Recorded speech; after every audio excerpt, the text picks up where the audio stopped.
আমি সকলোৱে গৈ আছো একেলগে হাতিয়াৰ তাৰ পৰা কি কৰিম আমি হাতখনৰ এই পিছফালটো ধুম হয় নহয়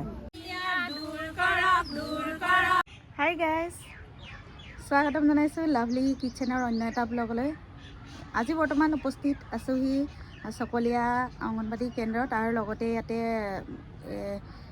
স্কুল হাইস্কুল আছে ME স্কুল আছে বহুতকেইখন স্কুল ইয়াৰ লগতে জড়িত বহুত ডাঙৰ এৰিয়া ইয়াত ভাল লাগে যিকোনো প্ৰগ্ৰেমটো আমি ইয়াতে পাতোঁ। গতিকে আজিৰ প্ৰগ্ৰেমটো হৈছে পোখন পাখোৱাৰা ডিব্ৰুগড় জিলাৰ খোৱাং সংহত শিশু উন্নয়ন প্ৰকল্পৰ অন্তৰ্গত পথালিবাম চাৰ্কুলৰ সমূহ অংগনবাদী ৱৰ্কাৰ হেল্পাৰ উপস্থিত হৈছেহি ইয়াতে। আজি অনুষ্ঠানটি আৰম্ভ হ'ব, প্ৰভাতী ফেৰী হ'ব, ৰেলী হ'ব, গতিকে আজি আৰু বহুত কিবাকিবি হ'ব। গতিকে ইয়াতে প্ৰেগনেণ্টসকল আছে, লেক্টেটিং মাদাৰসকল বহুতখিনি খবৰ দিয়া আছে, কিমানখিনি উপস্থিত হ'ব নাজানো আৰু যিমানখিনি পাৰোঁ দেখুৱাবলৈ চেষ্টা কৰিম আজিৰ দিনটো। লগতে শিশুসকল আছে, অভিভাৱকসকল আছে, চাই থাকিব ভিডিঅ'টো শেষলৈকে চাই থাকিব। ভিডিঅ'টো চাই like comment share and subscribe কৰি দিব। যিসকল নতুন ভিডিঅ' আছে ছাবস্ক্ৰাইব কৰাৰ পিছত যিটো বেল আইকন আহিব বেল আইকনটো প্ৰেছ কৰি দিব, তেতিয়াহে মই দিয়া ভিডিঅ' নতুন ন'টিফিকেশ্যনবোৰ লগে লগে পাব। গৰ্ভৱতী আৰু প্ৰসূতিসকলৰ সজাগতাৰ ওপৰত হ'ব আৰু লগতে কিশোৰীসকলৰ আৰু ইয়াত সকলোৰে স্বাস্থ্যসন্মত আলোচনা হ'ব আৰু সকলোৰে স্বাস্থ্যৰ লগত জড়িত থকা আজি অনুষ্ঠানটি প্ৰায় 22 তাৰিখলৈকে হ'ব আৰু কি কৰোঁ সকলোখিনি দেখুৱাই থাকিম। আহি উপস্থিত হৈছেহি, আহিয়ে আছে।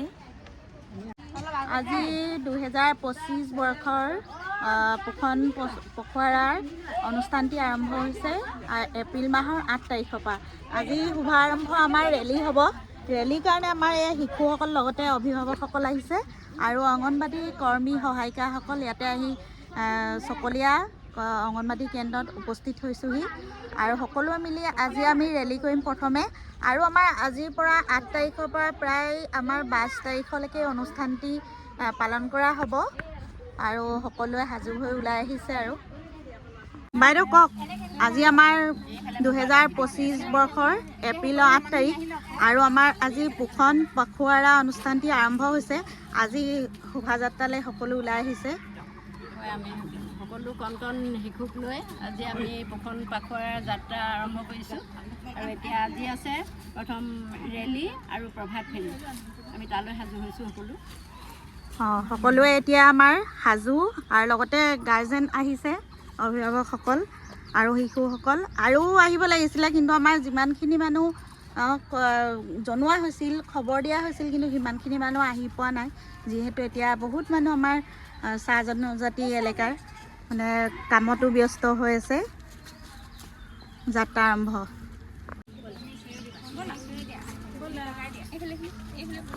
গ্ৰহণ কৰক, গ্ৰহণ কৰক, পুষ্টিকৰ খাদ্য গ্ৰহণ কৰক, গ্ৰহণ কৰক, গ্ৰহণ কৰক, দূৰ কৰক, দূৰ কৰক।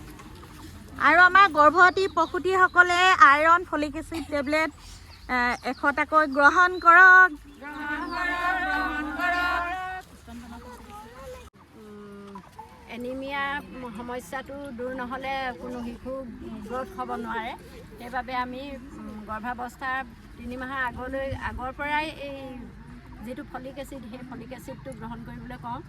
গতিকে তেনেদৰে আমি প্ৰতিগৰাকী গৰ্ভৱতী মহিলাক নিজৰ চাফ চিকুণতাৰে গৰ্ভাৱস্থাৰ পৰাই প্ৰতিটো যত্ন লৈ শিশু বৃদ্ধি কৰাত সহায় হওক বুলি আমি দিহা পৰামৰ্শ দিওঁ। আৰু সকলো আমি এইখিনি কাম আগৰ পৰাই কৰি আহিছোঁ আৰু প্ৰত্যেক বছৰে আমি পোখন পাখোৱাৰা অনুষ্ঠানটি পাতোঁ। আৰু ইয়াতে যিসকল আগত আহিছে এতিয়া তেওঁলোক নাই অহা, এতিয়া নতুন আহিছে আৰু তেনেকৈ আমাৰ ইমিউনাইজেশ্যন কেম্পতো এইখিনি আমি আলোচনা কৰোঁ, সজাগতা সভা পাতিয়েই থাকোঁ।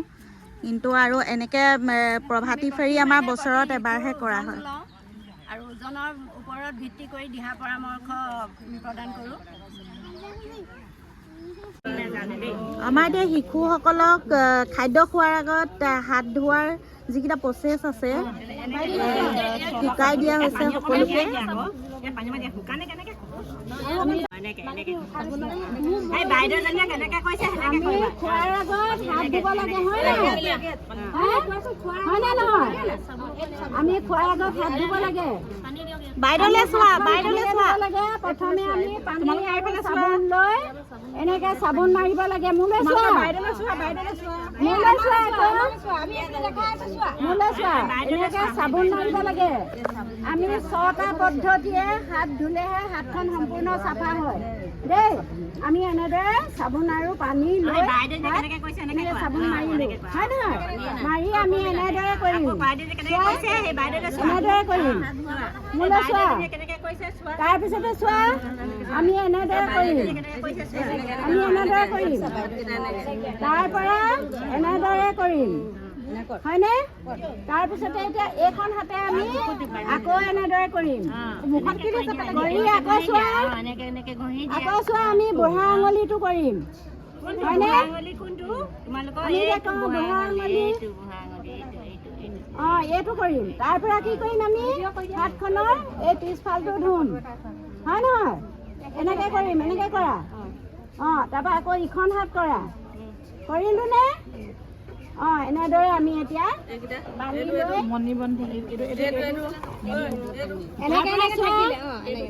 এইটো দেই, তাৰ পৰা এইটো হয়নে? ইখন হাতে সিখন হাতক কৰিলো নে? আমাৰ এতিয়া 6টা পদ্ধতি হ'ল নাই বাৰু?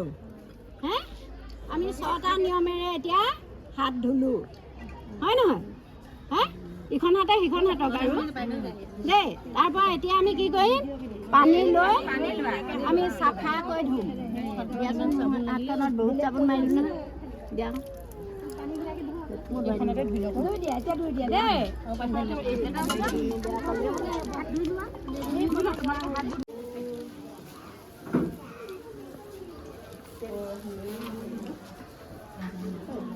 আজি পঞ্চমীক দিয়া হৈছে।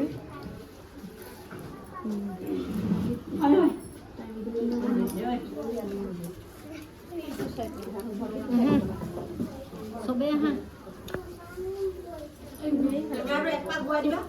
আজি আমি ৰাষ্ট্ৰীয় পোষণ পাখোৱাৰা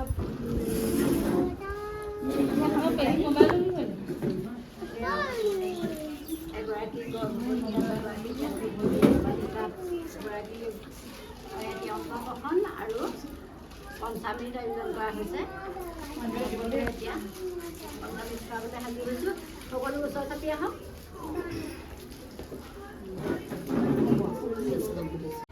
9/4/2025 তাৰিখে আমি পোষণ পাখোৱাৰা ৰুটিন মতে এগৰাকী গৰ্ভৱতী মহিলা আৰু এটি শিশুক পঞ্চামৃত অন্নপ্ৰসন কৰিবলৈ আগবাঢ়িছোঁ। এতিয়া আমি সকলোৱে সহযোগ কৰিছোঁ।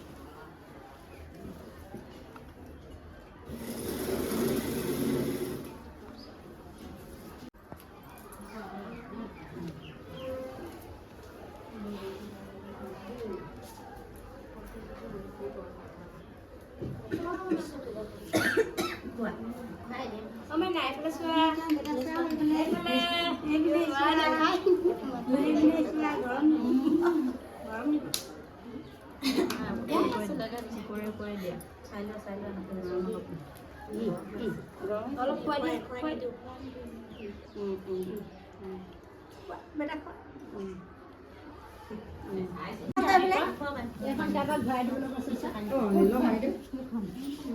নামটো কি দিলা? ভাৰ্গৱ।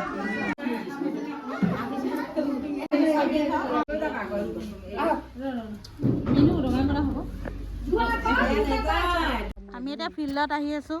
লগতে আছে আমাৰ অংগনবাদী ৱৰ্কাৰ হেল্পাৰসকল। ৱেট হাইট ল'ম আমি শিশুসকলৰ ঘৰত যাম আমি। আৰু লগতে আছে আমাৰ আশা ৱৰ্কাৰসকল। আমি সকলোৱে গৈ আছোঁ একেলগে হাতিয়াৰ। এতিয়া আমি আহিছোঁ ফিল্ডত। সকলো ৱৰ্কাৰ হেল্পাৰ আমাৰ পথালিয়ন চাৰ্কুলৰ আৰু তাৰপিছতে লগতে আছে আমাৰ NM বাইদেউ আৰু আশা ৱৰ্কাৰসকল আছে। এতিয়া আমি সোমাইছোঁ ইয়াতে। বেবী জন্ম হৈছে আজি 7 দিনমান হৈছে।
ইয়াত মাৰি দিম মাৰি দিছোঁ তাৰপিছত পটককৈ মাৰি দিম